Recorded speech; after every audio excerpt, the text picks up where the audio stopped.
মুরগির মাংস একটু ঝাল না হলে যেন ভালোই লাগে না খেতে। এবং গন্ধবিহীন কিভাবে আমি মুরগির মাংসটি রান্না করলাম তাহলে দেখে নিন। প্রথমে নিয়ে নিয়েছি শুকনো লঙ্কার মরিচ, আদা বাটা, রসুন বাটা এবং গোটা রসুন, জিরা বাটা, নিয়ে নিয়েছি পেঁয়াজ কুচি করে কাটা এবং পেঁয়াজ বাটা, সাথে নিয়ে নিয়েছি কাঁচামরিচ, এছাড়াও নিয়ে নিয়েছি গন্ধরাজ লেবু। লেবুটা আমি মাংসে সুন্দরভাবে মাখিয়ে নেব। অনেকেই মুরগির মাংস খেতে পারে না, কারণ মুরগির মাংসতে একটু গন্ধ করে। আমি ওই গন্ধটা বন্ধ করার জন্য নিয়ে নিচ্ছি একটি গন্ধরাজ লেবু। লেবুটা নিলে বেশি ভালো হয়। এছাড়াও নিয়ে নেব ভিনেগার। ভিনেগার আমি 2 চামচ মতো নিয়ে নিলাম, বা 3 চামচ মতন নিলে বেশি ভালো হয়। এখন মাখিয়ে রাখবো 5 থেকে 10 মিনিটের জন্য। বেশিক্ষণ মাখিয়ে রাখলে বেশি ভালো হয়, কারণ ভিনেগার আর লেবু গায়ে বসতে একটু সময় লাগে। 10 মিনিটের জন্য ঢেকে দিয়েছি। 10 মিনিট পর আবার ফেরত আসলাম, একটু নাড়াচাড়া করে নিচ্ছি। এখন এই মুরগির মাংসটা আমি ভাজবো। তার জন্য নিয়ে নিয়েছি দারচিনি। তেল পরিমাণ মতো নিয়ে ভালোভাবে গরম করে নিতে হবে। এক এক করে সব মাংসগুলো দিয়ে নিচ্ছি। ভালোভাবে ভেজে নিতে হবে। নাড়াচাড়া করে ভাজা শুরু করে দিয়েছি। যখন জল বেরিয়ে আসবে তখন নিয়ে নিলাম লবণ। লবণটা এখন দিলে বেশি ভালো হবে, যাতে মাংসের গায়ে লেগে যায়। ভাজা কিন্তু এখনো হয়নি, কিন্তু দেখেন কত সুন্দর জল বেরিয়ে এসেছে। এই জলটা আমাদের শুকাতে হবে, তার জন্য নাড়াচাড়া করতে হবে। এছাড়াও খেয়াল রাখতে হবে যাতে পুড়ে না যায়। হয়ে গেছে মাংসটা ভাজা। দেখুন কত সুন্দর হয়েছে। মাংস ভাজা তেল অনেকটা বেঁচে ছিল, সেই ভাজা তেলে দিয়ে নিয়েছি দারচিনি, শুকনো মরিচ, কিছু সংখ্যক গোটা জিরা, তেজপাতা, আর নিয়ে নিয়েছি পেঁয়াজ কুচি, রসুন কিন্তু আমি 3টা আস্ত নিয়েছি। রসুন আস্ত খেতে মজাই লাগে অন্যরকম। আপনারাও একদিন খেয়ে দেখবেন, খুব ভালো লাগবে। নিয়ে নিয়েছি শুকনা মরিচ বাটা, যাতে শুকনা মরিচ একদম মিহি হয় সেদিকে খেয়াল রাখতে হবে।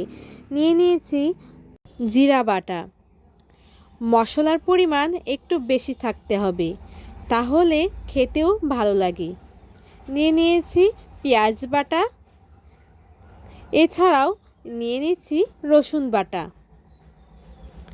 দেখুন সব কিছুর মশলা কিন্তু একটু বেশি খেতে যাতে ভালো লাগে সেই জন্য একটু বেশি নিয়ে নিয়েছি আদা বাটা।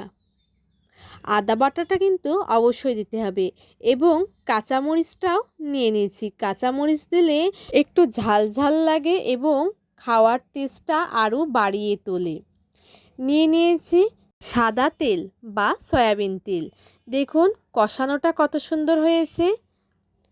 এখন নিয়ে নিয়েছি লবণ। 1 চামচ লবণ নিয়েছি, আর 2 চামচ হলুদ নিয়েছি। লবণ একটু কম দিয়েছি, কারণ ভাজার সময় তো আমি লবণ দিয়েছিলাম। দেখুন কষানোটা কত সুন্দর হয়েছে। আপনারা কিভাবে বুঝবেন যে কষানোটা ভালো হয়েছে কি না? কারণ যখন লাল কালার হবে বা খয়েরি কালার হবে এবং তেল বেরিয়ে আসবে, তখন বুঝতে হবে যে কষানোটা আমার প্রায় কমপ্লিট। দেখুন কষানোটা কত সুন্দর হয়েছে। এখন ভাজা মাংসটা দিয়ে নিচ্ছি ওই কষানো মশলার মধ্যে। ভালোভাবে এখন মাংসর গায়ে কষানো মশলাটা লাগায়ে নেব। দেখুন লাগানো কিন্তু হয়ে গেছে। এখন মাংসটাও কষাতে হবে। কয়েক মিনিট ধরে মাংস কষাতে হবে। মাংস যতটা সুন্দর কষানো হবে, খাওয়ার স্বাদ ততই ভালো লাগবে। এবং প্রথমেই বলেছিলাম মাংসতে বা মুরগির মাংসই একটু গন্ধ করে, সেই গন্ধটা কেটে যাবে কষানোর মাধ্যমেই। আমি 10 থেকে 15 মিনিট মতন মাংসটা কষিয়ে নিয়ে জল ঢেলে দিয়েছি। এখন মাংসের ঝোল করব। পরিমাণ মতন জল নেওয়ার পরে 10 থেকে 15 মিনিট মতন ফুটিয়ে নিয়েছিলাম। মাংস নামানোর আগে নিয়ে নিলাম গরম মশলা। গরম মশলা পরিমাণ মতন নিতে হবে। অবশ্যই গরম মশলা দিতে হবে যাতে মাংসের একটি ঘ্রাণ আসে এবং খেতেও ভালো লাগে। হয়ে গেছে মাংস রান্না।